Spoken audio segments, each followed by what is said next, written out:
Organic chemistry यानी रसायन विज्ञान, सॉरी कार्बनिक रसायन। ऑर्गेनिक केमिस्ट्री का मतलब होता है कार्बनिक रसायन, यानी इसमें हम कैसे ज्ञात करेंगे, जितने भी हम यौगिक पढ़ेंगे सब यौगिक में कार्बन उपस्थित होगा, सब यौगिक में कार्बन उपस्थित होगा। क्योंकि हम कार्बनिक रसायन पढ़ रहे हैं तो जाहिर सी बात है कार्बन उसमें आएगा तो आएगा। तो सबसे पहले हम जानेंगे किसके बारे में, कार्बन के बारे में। कार्बन जो होता है समझना बहुत इंपॉर्टेंट चीज है। कार्बन जो होता है इसका सिंबल होता है सी। सिंबल क्या होता है? सी। अब इसका ध्यान सुनना, एटॉमिक नंबर जो होगा, एटॉमिक नंबर होता है 6। और जो एटॉमिक नंबर होता है किसी भी तत्व का, एटॉमिक नंबर जो होगा वो ये बताएगा कि उसमें इलेक्ट्रॉन कितने हैं, उसमें प्रोटॉन कितने हैं, उसमें न्यूट्रॉन कितने हैं। किसी भी तत्व का जितना एटॉमिक नंबर है उतना ही उसमें इलेक्ट्रॉन होंगे, उतना ही प्रोटॉन होंगे, उतना ही न्यूट्रॉन होंगे। और कार्बन का एटॉमिक नंबर हमारा 6 है, यानी इलेक्ट्रॉन कितने होंगे? 6। प्रोटॉन कितने होंगे? 6। और न्यूट्रॉन कितने होंगे? 6। तीनों क्या होंगे? बराबर होंगे। किसी भी तत्व का जितना एटॉमिक नंबर उतना ही उसमें प्रोटॉन, इलेक्ट्रॉन और न्यूट्रॉन। ये बात क्लियर है। दूसरी बात, सबसे महत्वपूर्ण बात, कार्बन जो है वो एक अधातु है, नहीं नॉन मेटल।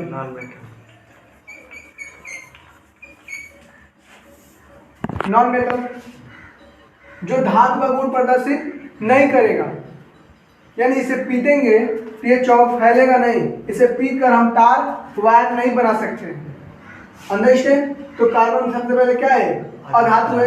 इसका पीरियोडिक टेबल में कौन से स्थान पे आता है? 6वें स्थान पे। एटॉमिक नंबर कितना है इसका? 6वां। और इसमें इलेक्ट्रॉन कितने होंगे? 6। प्रोटॉन कितने होंगे?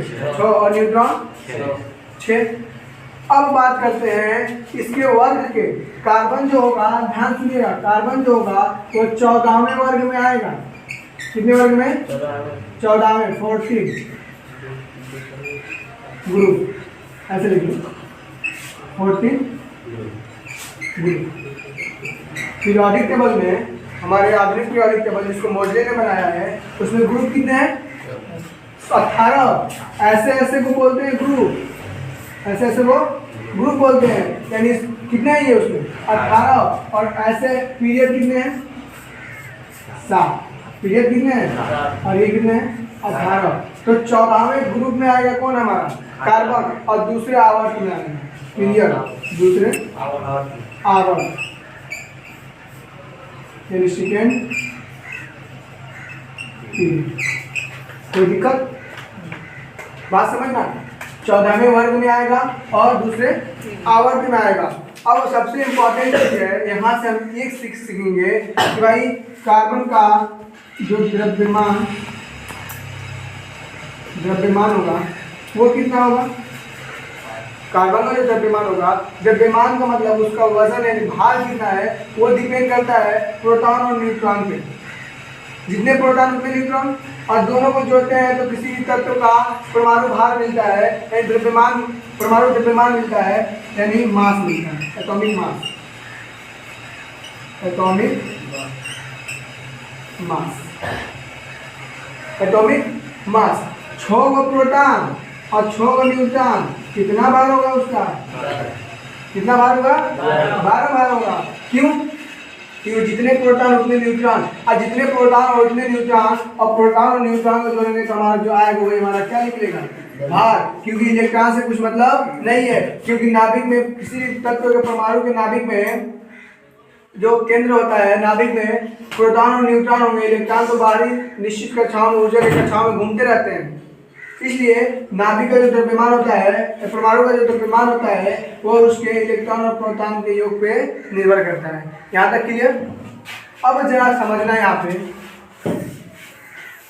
कार्बन के बारे में हम लोग जान गए कि नहीं? कार्बन के 3 स्वरूप होंगे, 2 और 3। पहला का नाम होता है हीरा, दूसरा ग्रेफाइट, और तीसरा बताए थे C60 फ्लोरीन। यही था ना, C60 फ्लोरीन, फ्लोरीन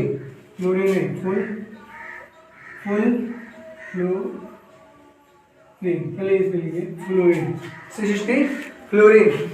हीरा जो होता है कार्बन का पहला स्वरूप है।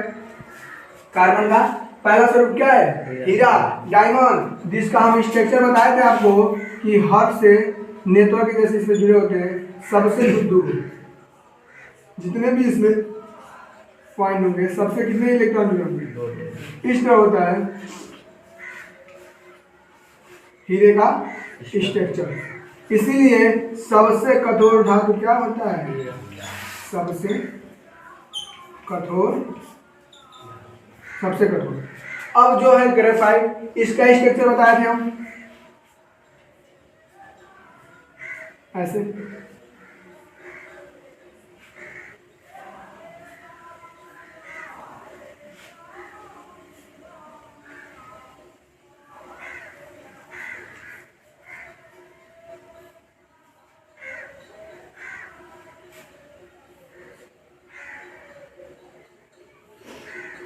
ऐसे तो ऐसे इसका स्ट्रक्चर होता है, यानी इसके बीच से हम चाहेंगे तो विद्युत धारा प्रवाहित कर सकते हैं, विद्युत धारा।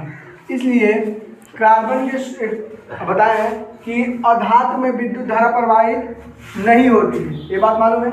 लेकिन एक्सेप्शन के रूप में ग्रेफाइट है, कार्बन अधातु है, यानी ये सब अधातु हुए कि नहीं, और अधातु में विद्युत धारा प्रवाहित नहीं होती है। लेकिन एक्सेप्शन के रूप में ग्रेफाइट से विद्युत का ये चालक होता है, इसमें विद्युत धारा प्रवाहित होती है। यानी हमने सीखा कि कार्बन क्या है, कार्बन का परमाणु क्रमांक क्या है, कार्बन में कितने इलेक्ट्रॉन, कितने प्रोटॉन और कितने न्यूट्रॉन होते हैं, कार्बन का एटॉमिक मास यानी परमाणु द्रव्यमान कितना है। उसके बाद ये कौन ग्रुप में आता है, कौन पीरियड में आता है, इसके स्वरूप कितने हैं, हीरा, ग्रेफाइट और C60 फ्लोरीन। हीरा का स्ट्रक्चर ऐसा है, ग्रेफाइट का ऐसा है, ये सबसे कठोर होता है और विद्युत का चालक होता है। यहाँ तक तो अभी हम सिर्फ कार्बन के बारे में बात की, सिर्फ कार्बन के बारे में जाने, कार्बन के बारे में हमने समझा इसको। अब हम पढ़ेंगे कि कार्बन का जो इलेक्ट्रॉनिक विन्यास होता है, कार्बन का जो इलेक्ट्रॉनिक विन्यास होता है वो कैसे होता है, अब इसको हम समझेंगे। अंडरस्टैंड? इसको लिख लीजिए अच्छे से अपने कॉपी में।